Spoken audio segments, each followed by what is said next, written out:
So Alamotti it is to get us underway. The Pink Panthers kick off. Local pride at stake, taken by Hawkins. Back comes Junior Poldor. Dylan Brown, Dylan Walker, Joas Papali. That's better. Dummy, dig in, double up. They stack the left-hand short side now. What a pass. Dylan Walker sends it to Katonga, who's over to score the first try, untouched. Ball played by Smith. Yo runs into the line. Schneider, a little bit of room out here. Ball touched down by Josh Adokar. Penrith will get the ball back. Kenny waiting. Plays left for Blaze Talangi. Sends it through the hands. Jenkins, he stepped away from Lomax. He couldn't get to the line. Lost the ball stretching out. Well, he missed him first off, Lomax. But then he came again. And the second effort. Looks all right. Yeah, surely it's this one. Tom Jenkins maintains possession and the ball is grounded on the goal line. We have a decision. Try Penrith.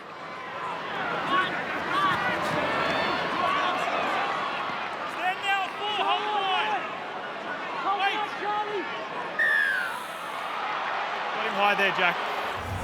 Now take the two here, Paul guys. Alamotti comes wandering in. They're going to take the shot.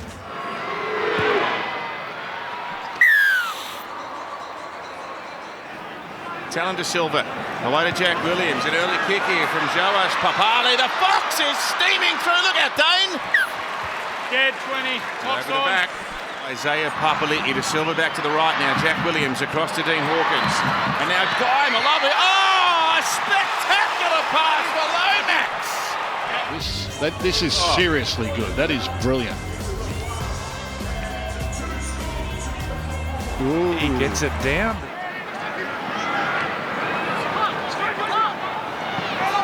Cleary feeds it out. Laurie, fast hands on Alamotti. Oh, how about that for a deft little kick for himself? He goes for the boot again.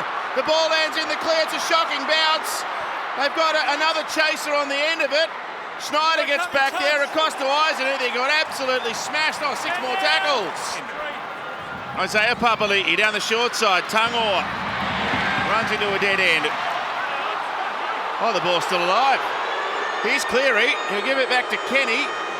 Spears it out to McLean, and now Garner, he stepped inside. They kept the ball alive on half-time, and they've got an unbelievable try. Completely ad-lib football. Tangor straight through Parramatta's defence. He reaches out to get to the line. I'm not sure there was a hand on him. I think this is okay, and the referee agrees. 11 metres away now. Dylan Walker for Jermaine Hopgood, for Dean Hawkins, for Isaiah Yongi. Beautiful hands on, and somehow Lomax has dropped it. And to rub salt into the wound, Jenkins dashes upfield. I can't believe Lomax dropped that. Came quick at him, but you've got to take those. Tangor. Beautiful ball. Alamotti down the right-hand flank. He's going one out. He doesn't need any support. Paul Alamotti dives over. And Parramatta clinging on here. Yo plays out the back. Cleary dummies underneath. Dummy 2, 3 times. They all hung off. Cleary gets there. Hiding the ball. Hiding the ball. They stop. Dummy the ball. They turn out. Like a magic wand, that ball.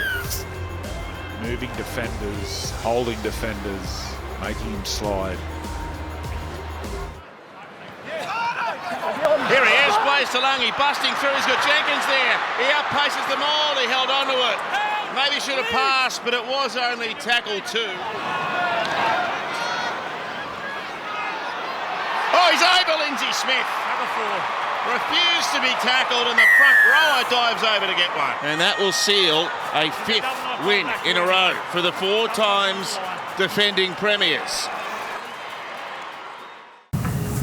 Jason, commiserations. It looked like you guys were the better team in the first half and then just kind of couldn't keep up in the second. How did you see the game? Yeah, I've seen it pretty similar.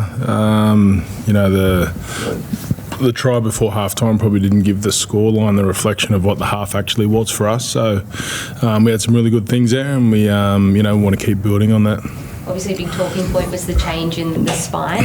Can you kind of give us the thinking behind moving Dylan to hooker and bringing Joash in at 5'8"? Yeah, no, it's just our futures now, so we want to get on with it. And I had a really good conversation with Dylan, and he was all on board for it. And he's been really receptive of it, and obviously the way he played sort of reflected that too. So, and then Joash had an opportunity at 6. And the minutes as well with Dylan, that was a big talking point. Like, is that always the plan to kind of bring him on, start him for the first 30, take him off, and then bring him on the final 6, or do you?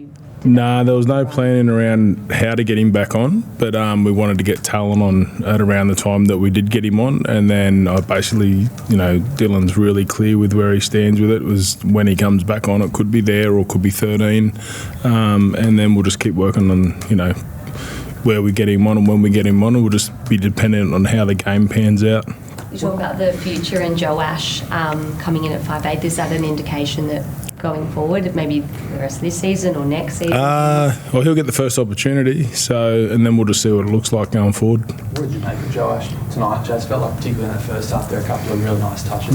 Yeah, no, he's he's going to take a little bit of time to find his way. I think he's 5 or 6 games in, so we'll just let him keep working on his game and let that keep evolving, and then obviously our spine was young tonight. For periods there, but that's where we're going with the club. That's we've decided to take that approach, and I'm really comfortable with it. And I just need to get them on the field as often as possible for as long as they can, and just get their lessons while they're developing. I know you just said there that Joash will get first chance at that 5'8" spot going forward, but is that specific play with Dylan at hooker and stuff? Is that a kind of game? Riley's back next week, so come in on Tuesday or Wednesday, and we'll sit down and put the names up and see what it looks like, and obviously consult with Mitch and Junior and our leadership group and see what it looks like, the best balance is. But we'll just do our best to get our best players on the field all at once. I guess it's pretty classy from Dylan to be able to put it in and say absolutely fine to do that. Hook is not really his position, I guess, traditionally. I mean, can you just talk to that side of things? Yeah, no, he's been really good right from when he made his decision to move on. He's been really receptive of anything that we've put to him, and he's a really good person, and he's a really selfless person for our footy club. So whilst he's still here, he's happy to do whatever is best for the team. So it's just a good reflection of his character.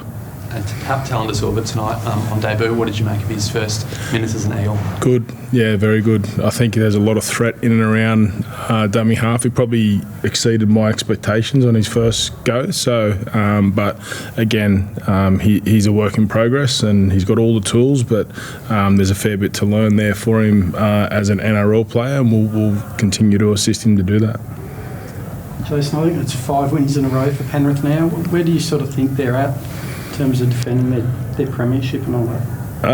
Well, that's going to help them. So I couldn't give a rat's where Penrith are at with defending their premiership. I'm more concerned with where Parramatta's at. Gideon Okatonga, that looked pretty nasty, that ankle injury. How's he going, Jace?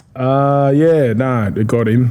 So, yeah, we'll just... he'll probably miss a couple of weeks now, but he's in a boot now, so we'll just manage it as we have done with the other ones. We've had a couple of the Cinders most this year, so we'll just our performance teams had a bit of practice on rehabbing them. How frustrating is that, like the tackle, sort of seeing replays, it looked maybe a little hip drop like, and for it to not be detected on field? How frustrating is that for you? Very. Isaiah Ione, I mean, we know he can do all this. He's got the speed, the steps, the swagger, and all of that. But some of the defensive plays that he came up with tonight, how pleasing is that for you to see? Because that shows a lot of maturity as well. Yeah, no, it is. That's Isaiah's just on an upward trajectory in regards to what he gives to our footy team and our footy club, and I know Juniors sort of shares that as well. He's been around a long time, and he's he's certainly doing all the little things that often a lot of people don't see, which is what we're really working hard on building within the club. So so he just continues to improve every week, and he works really hard on his game each week, and he gets what he deserves out there in regards to how he plays. Just on Dylan, when Riley comes back, where is he likely to fit in? Yeah, I don't know. I'll tell you next week. How about Mitch Moses, Jason? How far away is he? He missed one more week. Thank you. Thanks.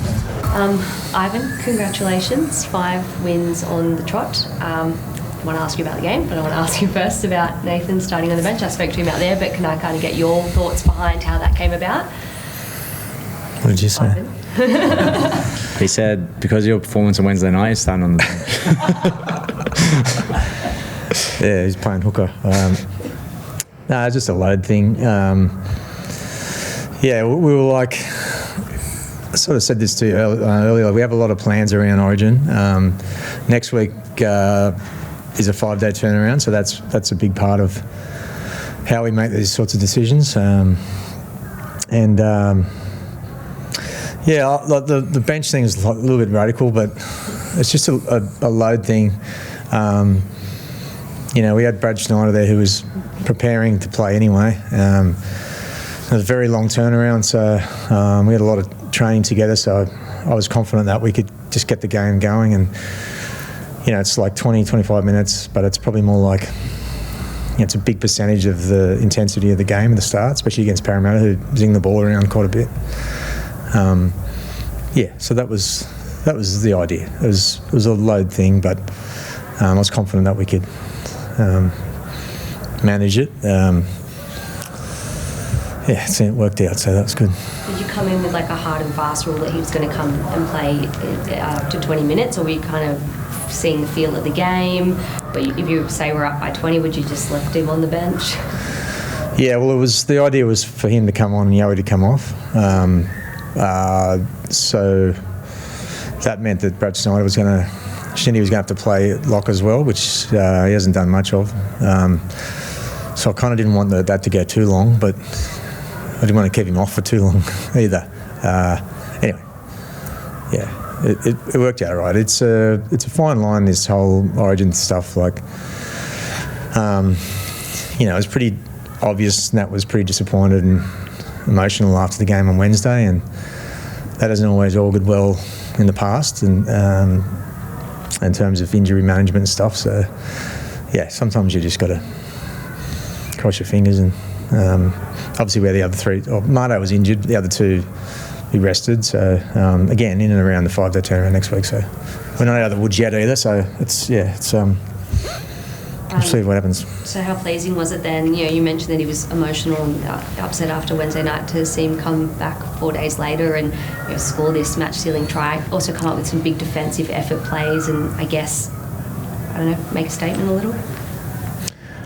I don't know about statements. Yeah, I was. It doesn't surprise me. Yeah, he negotiated pretty hard to play this game because we weren't real sure whether he should. But when he was doing that, I thought that's a good sign. So, and I get it. Like, he just want to get back out there, and Origin's a big thing, but everyone will forget about it next week. So, I'm sure it'd be easier for him to sleep after this game than Wednesday night. So, yeah, I'm not surprised. Like, he's done that so many times over the years, and he'll do it plenty more. And I'm glad he's playing for us. You touched on it there that it's maybe a little emotional after the game. What do you sort of say to him, like in that moment in the sheds when, you know, obviously the game didn't go the way he probably would have liked it? As a coach and as a father, what do you sort of say on Wednesday nights? Yeah, I don't know. It's not easy. There's not much you can say, really. Just there for sport, really. You know, like, it's rugby league's, yeah, not who he is. It's what he does. And Wednesday night New South Wales was soundly beaten across the board, you know. And yes, Nat will be the first to say that he could have played better, and I'm sure a lot of other guys could have too. But, you know, it's the biggest game, and on the biggest stage, and it's just sometimes it doesn't work out. So get back on the horse. Nathan, you said to us after the game that it was pretty easy to move on for Penrith and you just want to kind of move on. But in practice, like, do you wake up the next day and it's totally off your mind, or is it something that sort of does linger with you? Like, how do you sort of, what does that even look like, sort of getting over that game? I didn't really want to say it to Dad, but I still was waking up thinking about it this morning. So it was, yeah, I don't know if you ever fully get over it, to be honest. But also had a good chat to him yesterday. That made me feel a lot better after it. Like, I'd been trying to process it, and I thought I'd gotten over it, then it would just like come up again. And I think in the past I've probably just like after a poor Origin performance, just try to like squash it and just act like it didn't happen. Where this time I actually sort of saw it as an opportunity to analyse it a bit more and try and delve a bit deeper into why I didn't perform the way I wanted to and why it went the way it did. And I think, I came to the conclusion that it's only going to help me. It's only going to help me grow as a person and a player, and playing today gave me a good opportunity to test my character too. And I think that's an important thing. Is it's about sort of how you move on and how you present to the team. And you can only kick stones and feel sorry for yourself for so long. I didn't want to drag that into today's performance. So it is tough. And as I said, I don't know if you ever fully get over it. It's always sort of scars there, but it's about learning from it and getting better. And maybe these things happen for a reason. It doesn't feel like it at the time, but that's the mindset I've got. Do you think it's a motivating factor for you in a pursuit of a 5th premiership, this kind of burning feeling from Wednesday night's loss? In a way, I guess. I think it's sort of a burning feeling to just improve and get better as a player, and I think that'll help our run into the finals. But that was the sort of thing that hurt a little bit. It's like, missed the opportunity for Origin, then you just sort of have this self-loathing, embarrassment period. But then it's like, all right, it's time to get back on the horse and improve as a player and use this as sort of fire in the belly and motivation to get better. And You kind of touched on it, that was still burning you a little bit this morning. How do you compartmentalise it? How do you put it in the back of your head and just get out there and focus for Penrith and just go, look, that was Wednesday, this is today? Oh, it's about not being selfish, really. It's these guys all prepped really well and had a long prep off a bye, and sort of Yoey and I are coming back in, but it's not like it would be selfish of me to just still be thinking about Origin and not put my best foot forward to perform for Penrith and our fan base. So that's where my mindset was. It was, all right, let's get out there and put my best foot forward and move on that way and perform well for my teammates. When was the last time you would have started on the bench in club footy? I reckon I've only started off the bench twice in my life. One was City Origin, City versus Country, and then Howard Matthews, I was coming off the bench as a hooker. So it's been a while. What did you make of the Para faithful giving you a bit of love there when you're on the bench? It seemed like you were laughing real well. Oh, it's to be expected. It's a bit of a rivalry there anyway. So a bit of fun. Ivan, tough long common day. mistake. Happens sometimes. Both of you on. Look, it was 4 losses from 5 starts. You're now on the verge of the 4. What are you feeling now? What is the kind of thought process now? It was actually 5 from 6. We lost 5 in a row, so we just won 5 in a row. So it's taken a long time to get the ledger back. Mate, we'll finish where we deserve. We're still trying to build. We need to play better than what we did today. We did enough, but Parramatta opened the door for us a bit today. I thought a little bit rusty, but we're starting to believe in ourselves a bit more and starting to build. It's a new team and new circumstances, and it's good to get through this Origin period because frankly it's pretty disruptive for us. And we did well this year. Had a really good period, so we're looking forward to the next 7 or 8 weeks, whatever it is, and see where we get to. You've seen a bit of the character of this group. So you had that loss in Newcastle, I'm sure was really disappointing, but since then you haven't lost a game, doing it without really key guys. Have you learned a bit about the character of the group you've got here? Yeah. Liam Martin back next week, do you think? Or? Not sure. Yeah. I was just going to say, do you look at this post-Origin period as almost like a clean slate new season vibe once you finally get through that period of disruptions? Oh, it's mainly just a chance to get some cohesion back and get all the guys training together. And it's just, a bit more certainty around that. Which, a lot of clubs will be feeling the same thing. But, for us, that'll be nice.